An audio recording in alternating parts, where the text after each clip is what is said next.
Business Disability Forum. Creating a disability smart world together. Inclusive Communication Toolkit. Skipton Building Society. Hosting is Diane Lightfoot, CEO of Business Disability Forum.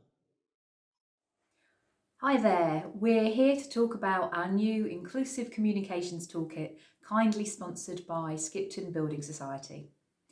In the following video, you'll see a number of discussions with colleagues from Business Disability Forum and from Skipton Building Society.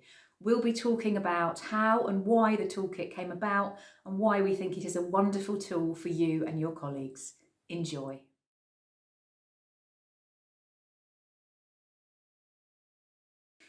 Sarah, can you tell me what are the 6 main areas of the toolkit and briefly what's included in each section? Yeah, sure. So we've broken it down into 6 sections to make it easier for people to navigate. So our first section is like the introductory section, which is inclusive communication and business. And that section just explains why inclusive communication is so important to business, the difference it makes to disabled people's lives, whether as employees or as customers, and it explains, the fact that it is the right for disabled people to have access to communication in this way as part of the Equality Act.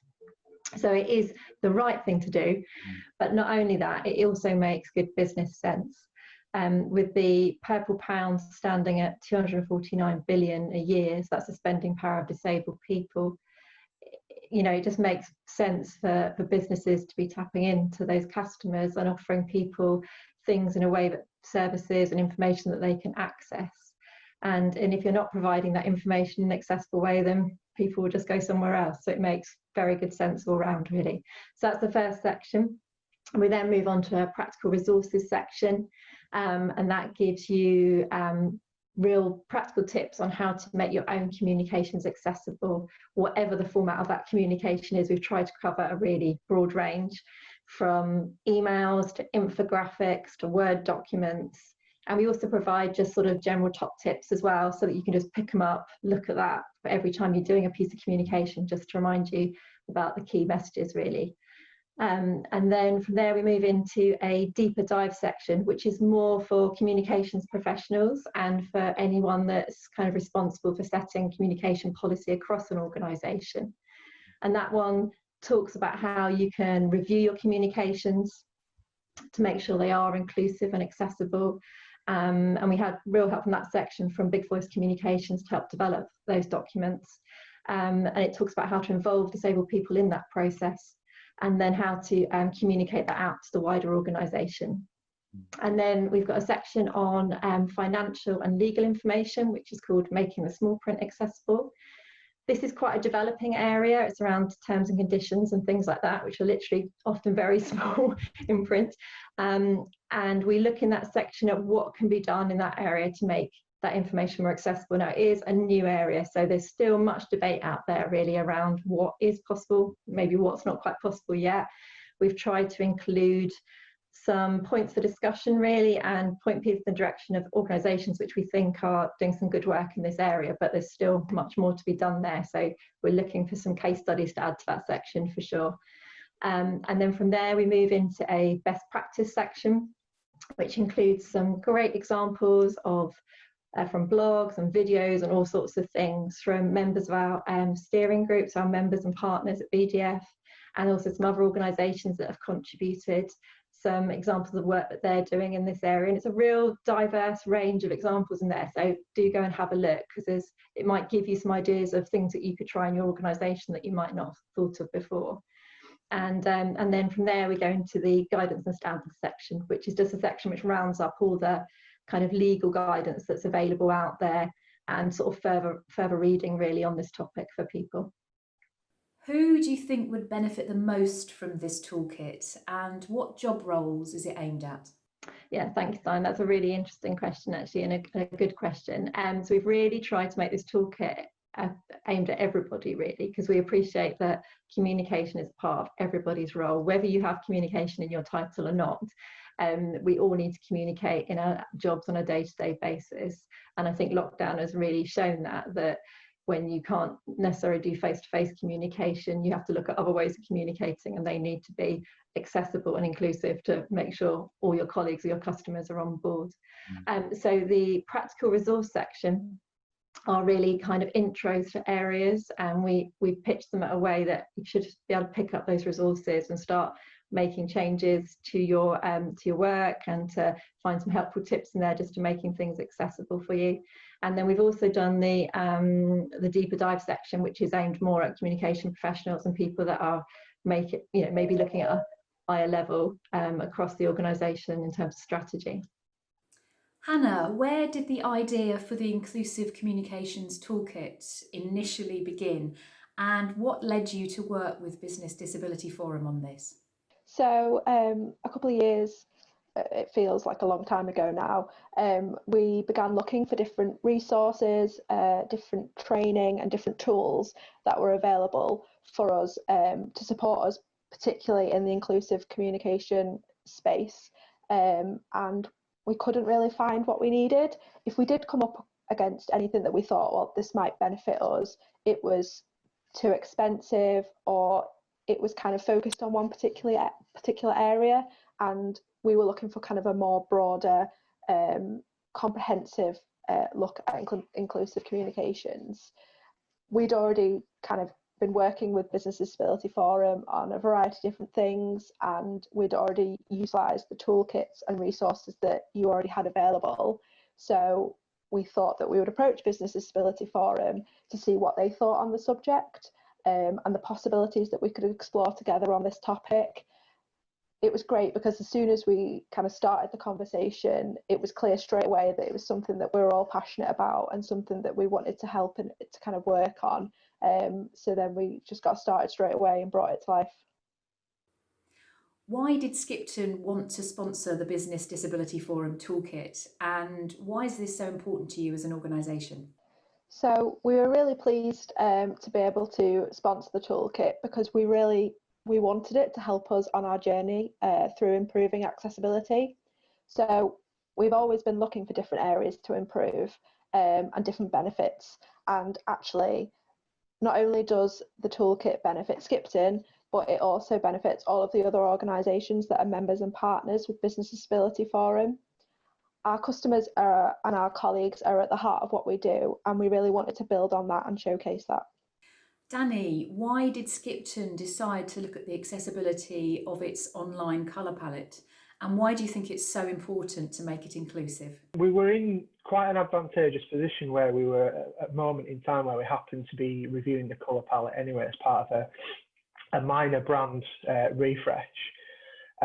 So effectively, as there was an opportunity to look at the colours that were being used, we decided to build in a consideration around accessibility, mindful that trying to retrospectively change a colour palette on the grounds of accessibility is potentially making a bigger deal of accessibility and essentially singling it out, whereas it was kind of seeing that we had an opportunity to make an inclusive design decision as part of that slight brand tweak, that slight brand refresh. And the reason that it was so important to us, we've attended several external local community sessions on digital accessibility. There's some really, really great stuff going on, particularly in Leeds, with the NUX group and the Ali Leeds group. And there was a few sessions that I'd attended myself that those guys were running around, particularly things like dyslexia, things that I hadn't realised were necessarily impacted by colour contrast. I'd always assumed that colour contrast was something that just affected people that were colourblind or had some kind of sight impairment, but the reality that colour contrast affected a lot more people than I realised kind of made me reprioritise that as something that we needed to address, because I soon realised that it was affecting many more people than I'd originally thought. Anthony, what are the main areas to focus on when creating an inclusive and accessible document? Thank you, Diane. That's a good question. I always think that the first place to start is with your audience. So understanding their communication needs and also how they receive information. That's important because what you want to do is actually build accessibility from the outset. So rather than try to retrofit it in at the end of a project, which could be more sort of time consuming and costly as well to an organisation. Once you've done that, I think one of the next main areas is to sort of have a look at providing alternative formats. So that's where you might find you've got a bit of challenge with creating accessible communications. You've always got to look at, see if there's another way you can provide that in alternative formats. One way you can look at that is like transcripts that we provide when we create videos. Is a really good way of showing an alternative format. And then another main area you want to do is also actually do some disabled testing, user testing. So if you're not sure whether it's accessible or not, it's really good to do some disabled user testing or even use any online accessibility tools. We've got a number of links within our design features document, which is in the practical resources. So I would say they're the main areas to look at. So yeah, the other thing you, as an organisation, you should consider is your colours and your contrast, the type of fonts that you're using, and the imagery, whether you're alt texting those imagery, given a description. I think that's a really important area because actually it touches across print, it touches across online, on web as well. It's all those are three areas that are very, very strong and prominent. So I would certainly say that we've got some things in our practical resources. I believe in our design and features and accessibility document, which has a bit of a step-by-step for organisations. So it's worth looking at that as well. But those are the main areas of focus that I think you'd want to consider from the outset, especially your audience communication needs and how they actually receive that information.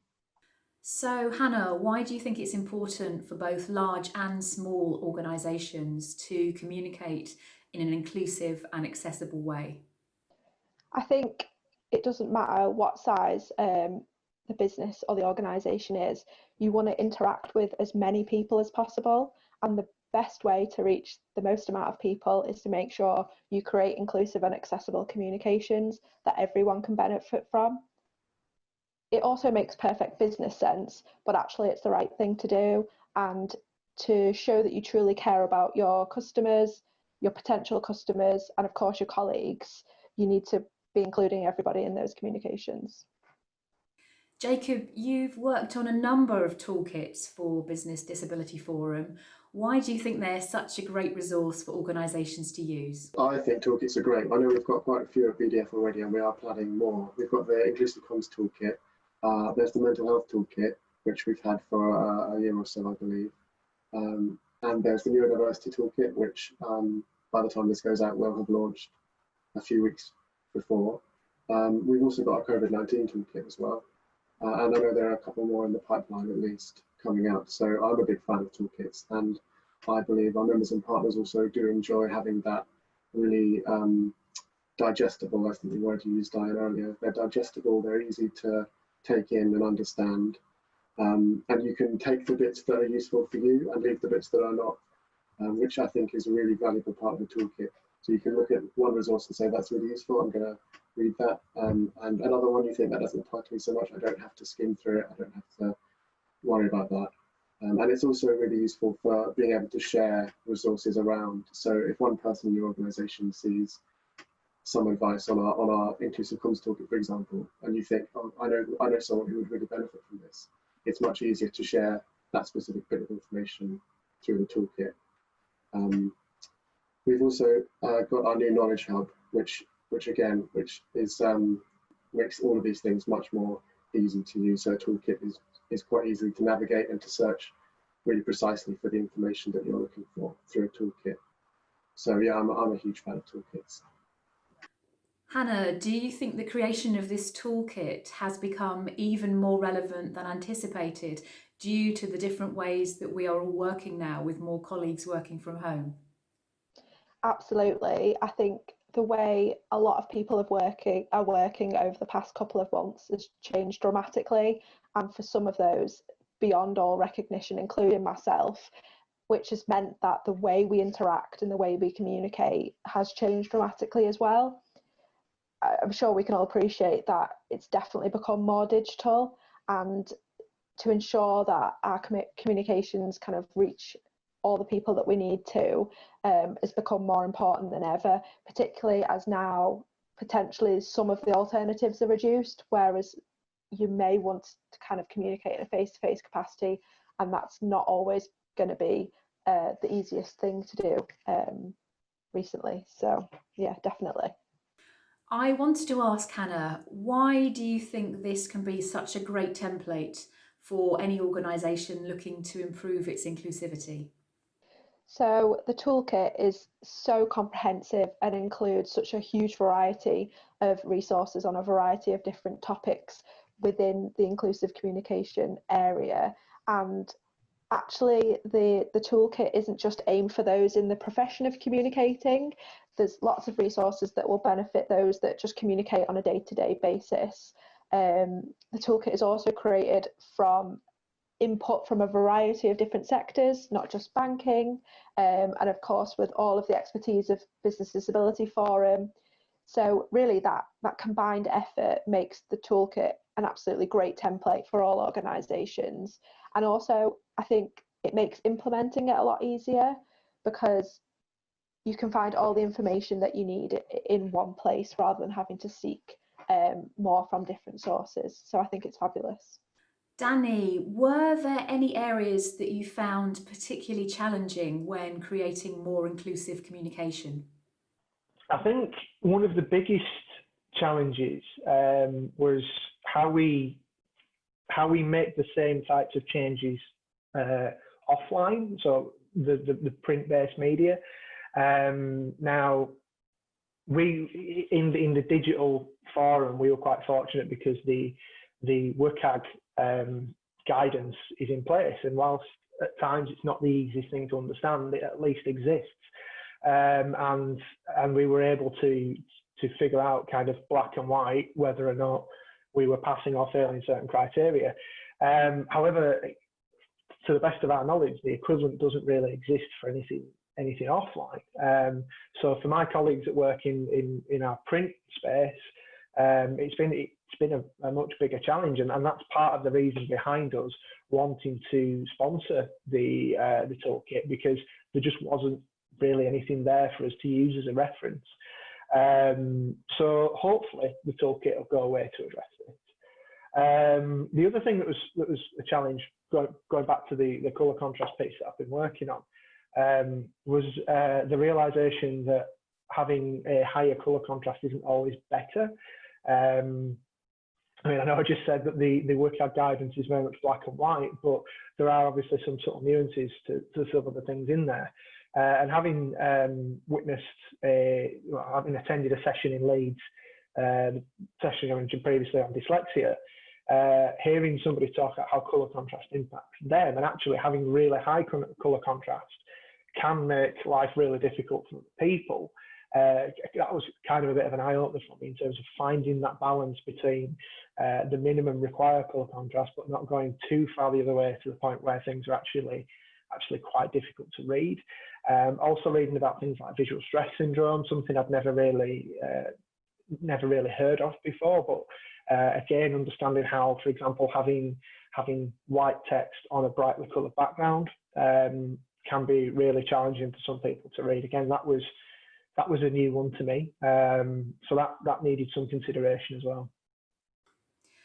So Jacob, I know you'll be looking to build on this toolkit as we learn more over the coming weeks and months, as this is a very organic and developing area. Will you be adding new resources to the toolkit as we learn more? Yeah, there's so much already there. We're starting from an incredibly strong base. So thank you so much to Sarah and the steering group and the wider team for creating something that even at launch, at the launch, is such a strong toolkit. But as you say, there's always room for additions, especially on a topic like inclusive communication. And from the steering group, we've had a lot of really great suggestions for things that we could add, either new content or converting existing content into new formats. So for example, turning a written resource into a video for a slide deck that could be more easily shared around an organisation. There's in particular areas we're looking at maybe adding new content is the financial and legal information that we have, which is in the making the small print accessible section, I think we've called it, because this is an area where best practice is under a little bit of debate, and we expect that debate to go on for a little bit longer. So we've definitely got our ear to the ground when it comes to that, and we'll be adding new resources in the coming weeks and months. Another thing I wanted to ask Jacob is, how is Business Disability Forum planning to keep updated on changes in this area, and what are the plans for the toolkit moving forward?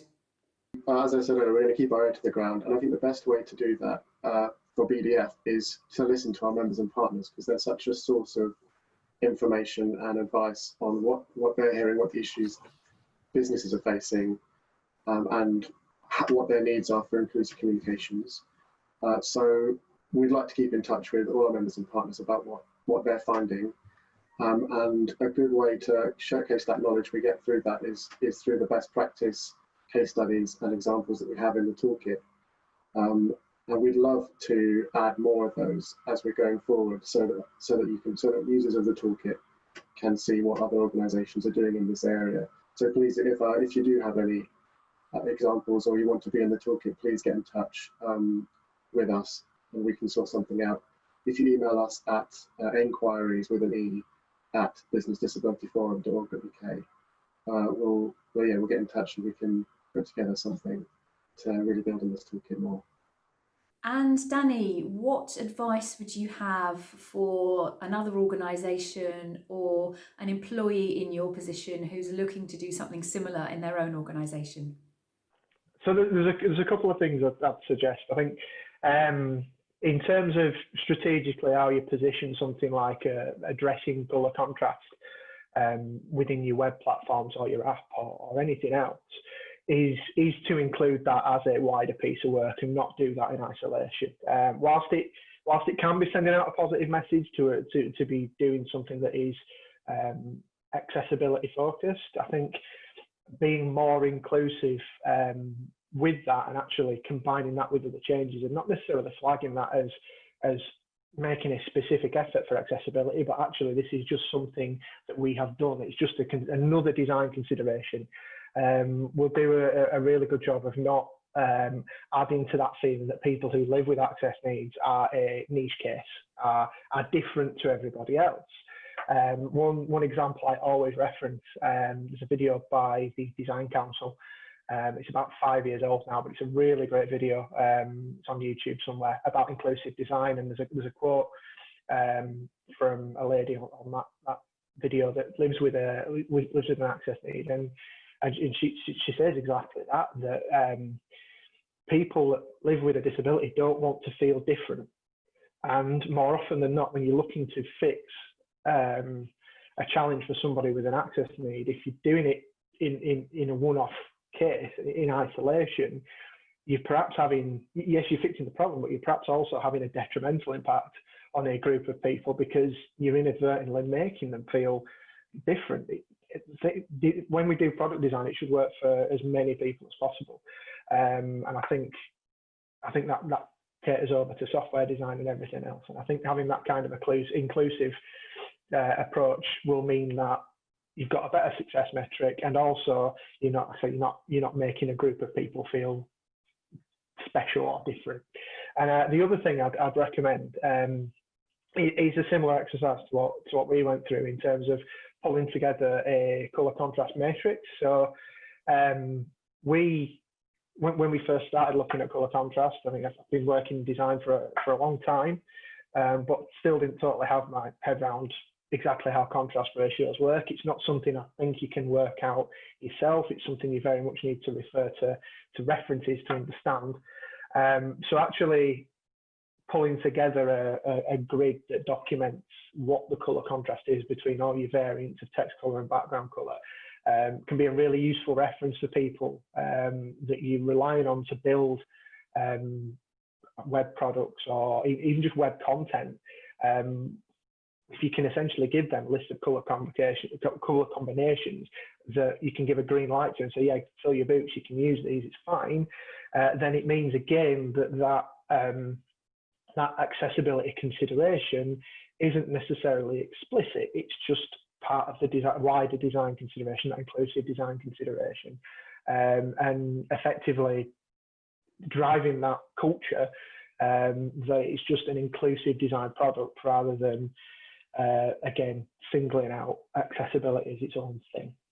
And Anthony, what are the top pieces of advice you would give to any organisation using this toolkit to make their communications more accessible? Okay, that's a really good question. Thinking about it, again, I think the first point is actually making sure that you've found out what their needs are and what they, how they process that information. One of the top tips would be, for example, anybody who uses a screen reader, making sure that within Word you use their sort of structured documents. It's really important that you use a logical heading order, header 1, header 2, body text, bullet points. What you're doing there is you're actually giving the screen reader showing the screen reader a way in which it could navigate through that document. And the really benefit to that is that if you're making any other alternative formats to that document, any of the structure that you've put in is retained in a PDF, and it's also retained if you give it to a web developer and they need to go and create a HTML page. So that's just an example where it's sort of really important to make sure your document's really structured. Here at Business Disability Forum, one of the things we try to do is make sure our original documents are as accessible as possible, and that way it sort of limits the amount of alternative formats you're going to then need to create afterwards. So there's benefits to making sure that your core documents are accessible from the outset. I think that's a really top tip. Also, just making sure that you've also alt text images and you've given a good description about what's in that image, or if there's a graphic that you want somebody to see, it's very important to make sure you've described it in the best way possible. One of the things, and if it doesn't need to be described, then you can mark it as a decorative object and the screen reader will go straight over that. But and that's one way, and probably it touches our audiences. And finally, Hannah, can you tell us which elements of the toolkit you're proudest of? That's a tough question. The whole thing is amazing and I'm massively proud of it. And particularly as inclusive communications is notoriously a challenging topic, as a lot of it is down to individual preference. But I do have to say that I'm most proud of the areas that my colleagues have contributed. So we've submitted a couple of best practice resources about colour contrast and about the work that we've done on our operational emails. I'm enormously proud of that, and it's really great to see what they've achieved and how it helps our colleagues and customers. I hope you enjoyed listening to the discussions as much as I enjoyed taking part in them. And if you would like to know more, please look at our website or contact a member of the Business Disability Forum team. I'd like to thank everyone who is involved in the creation of this fantastic new toolkit, and particularly to thank Skipton Building Society for sponsoring it and making it possible. Thank you.